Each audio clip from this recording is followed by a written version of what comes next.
Imperialism. Why did the Industrial Revolution begin in England? Historians are in the dark, but the single deciding factor that set the British Empire apart from all other countries at the time was colonialism and imperialism.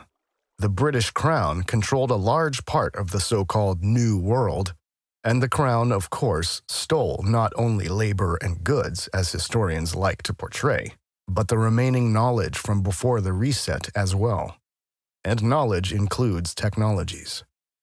Officially, much of India's knowledge is said to have been wiped out by a genocide of Indian scholars and a series of invasions over the course of the last 1,200 years, but evidence suggests that it was British colonialism that significantly mutilated India's culture. For example, one of the main activities of the Asiatic Society of Bengal, officially founded in 1784 and under the patronage of Warren Hastings, was to systematically collect and preserve ancient manuscripts of India, as well as inscriptions in stone and metal, icons, or ancient coins.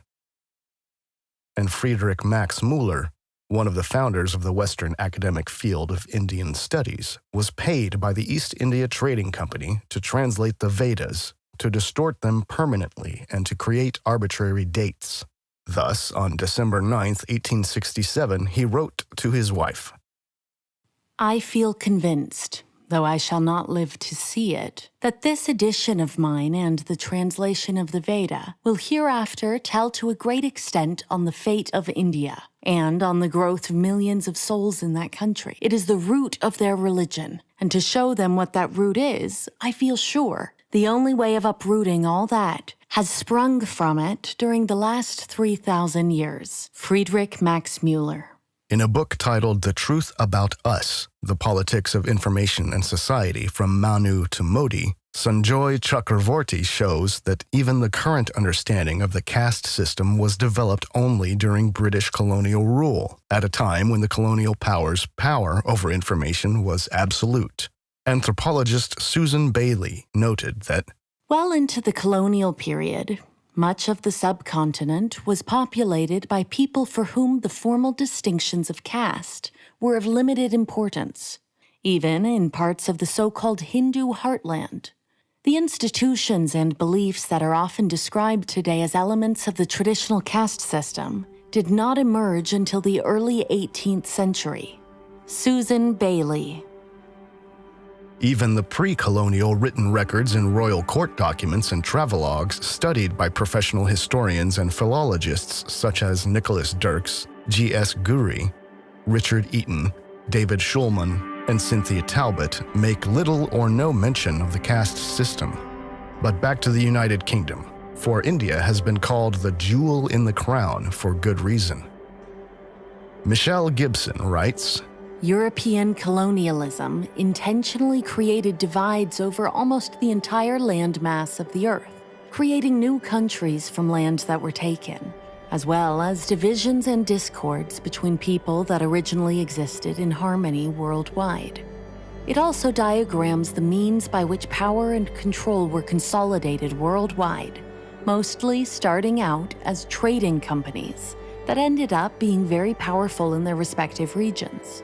And after gaining complete control, transferring power and control of the regions to their respective European empires.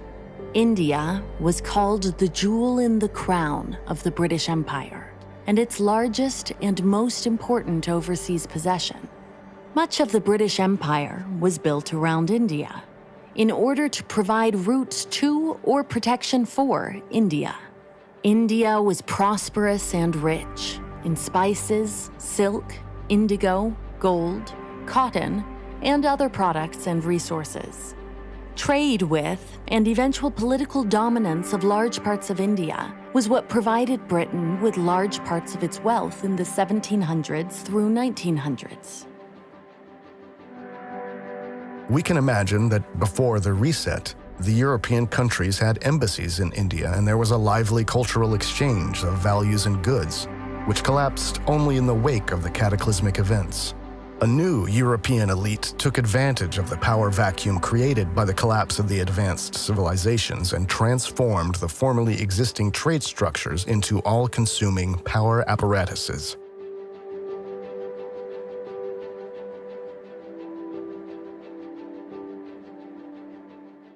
This would also explain existing inconsistencies, for historical research has never been able to explain satisfactorily why the colonial powers only began to expand their rule over the colonies with brute force and blind missionary zeal a few hundred years after colonization.